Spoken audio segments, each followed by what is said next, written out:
Yesterday, I had the privilege of doing Perek 86, Pei Zion, Le'ilui Nishma Sarah Rivka, Basrav Nachum Umindel, Sarah Lamb Dratch, a cousin of mine.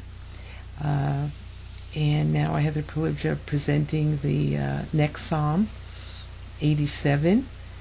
In the previous Perek, I presented a psalm composed by David HaMelech that was placed in the middle of a series of works composed by the sons of Korach. That was Psalms 84, 85, 87, 88. Korach's sons refused to join their father's revolt. Instead, their songs extol the unique virtues of Eretz Yisrael and the city of Yerushalayim. In this way, they gave credence to the concept that just as some locations are better suited to the service of God than others, so too are certain men such as Moshe better suited for the spiritual leadership of the nation than others. In this short parak, I will employ the method of interpreting each pasuk as it appears. In overview, this composition was based on and dedicated to the mountains of Yerushalayim. Specifically, the psalmist was inspired by Har Sion, Har Moriah, and Har Zaitim, which represent special divine protection of the city. These mountains form the foundation for the entire world.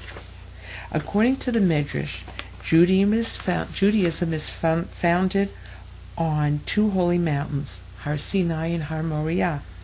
On Har Sinai, our Torah and tradition were transmitted, and on Har Moriah they were preserved. This allegory describes our Avot who established our faith, which still stands as firm as a mountain. Thus, as it is written in Pasuk Aleph, Yesudato Bahararei Kodesh, Yesudato may be read as a contraction of the words Yesod Dato, the foundation of his faith. In Pasuk Bet, it is written, Ohev Hashem Shari Tzion Mikol Mishkanot Yaakov. Hashem loves the gates of Zion more than all the dwellings of Jacob. The gates of every city took on particular importance because the local court and yeshiva were located there. The most noteworthy gate was that of the Beis HaMikdash, where the Sanhedrin convened as the supreme authority in Jewish life. The gates were also significant because they were the portal of tefillah for all Jews when prayers ascended towards the Shamayim. In that vein, it was through these same gates that heavenly blessings descended upon Am Yisrael. I found this interesting. There were actually 13 gates surrounding the Beis HaMikdash, 12 gates symbolizing each of the tribes, and one general gate for everyone. The prayers of each tribe ascended through its specific gate. So precious were these gates that when the Romans destroyed the entire temple, Hashem did not allow these gates to be burned. Rather, they were swallowed into the ground where they remain to this day, and in the future they will be raised again and be incorporated into the third and final Beis HaMikdash. Mikol Mishkanot Yaakov, more than all the dwellings of Jacob. Although Hashem loves the private homes of his people, he prefers the gates of Sion. According to Gemara Brachas, Sion can be interpreted as Mitsuyan, outstanding and distinguished. Hashem loves the Batei Midrash where Torah is studied constantly with utmost dedication by distinguished scholars. This is comparable to the Beis HaMikdash, where elite study halls were the spiritual centers on Sion. In comparison, Hashem finds less favor in the Mishkanot Yaakov, the synagogues and ordinary study halls, where Hashem and Torah are sought at specific times rather than continuously. Pasuk Gimel. Nichbadot medubar bach ir ha'elokim Selah. Glorious things are spoken of you. The sons of Korach have previously described the physical beauty of Jerusalem in the most splendid terms. The Midrash explains that this term, Nichbadot medubar bach, refers to the spiritual excellence of the city. So we have the physical and we have the spiritual. The most glorious and distinguished scholars and teachers were attracted to Yerushalayim. The Medrash continues to tell us that Ir HaElokim, O city of God, refers to the temple. Only there was Hashem's name uttered explicitly in all of its glory. Elsewhere, substitute names had to be used to describe him. Thus only Jerusalem deserves the title City of God.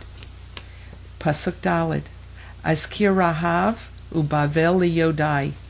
If I would mention a great man and his accomplishments to civilization and culture who came from Rahav or Bavel, my acquaintance would challenge me by mentioning the accomplishments of one who came from Hine Peleshet Vitsur Imkush, an individual who has brought honor to his native land. Megillah Mukas explains that Hashem scattered nitzitzot, sparks of divine sanctity, throughout the world, even among the Goyim. Therefore, even such nations as mentioned above, who are far removed from true faith, possess a few praiseworthy men of noble character. These rare individuals serve as a repository for these sacred sparks. Ze Yulad Sham. This one was born here. Since the emergence of a great man is rare among the Goyim, these individuals are singled out, and people remark, this one is special and different from the others. Pasuk Hey, Ye Amar Ish Ve'ish Yulad Ba. But out of Zion it can be said, man after man was born in her. Even Ezra explains, Zion produces one man of stature after another constantly. The double usage, Ish ve'ish, denotes that the inhabitants of Eretz Yisrael are twice as great as that of other countries. The Talmud offers another explanation. Two types of people can be called children of Zion, the person born in the land and the non-native who always yearned to live there. Yeh Yechoneneha Elyon, and he himself will establish her as the Most High. Hashem originally made Zion the foremost location on earth. The author of this Perek prays for the day when Zion will again be recognized as supreme. Pasuk Vav, Hashem Yispor B'chtov Amim. Hashem will select when he inscribes nations. In the future, Hashem will determine the fate of the nations who deserve to be condemned. They will be inscribed in the book of death. Those good Jews who were lost in exile due to assimilation or forced conversion will be uncovered and selected by God and declared worthy among our nation. Zeyulad Sham Selah. This one was born there, Selah. Targum translates Selah as forever. The interpretation of the verse refers to David HaMelech's monarchy, which was born and anointed in Zion and will endure forever. The last pasuk Zion, says Visharim Kecholalim Kol Mayanai Bach, and singers and flute players alike. Radak explains that Zion is the cradle of skilled singers and musicians.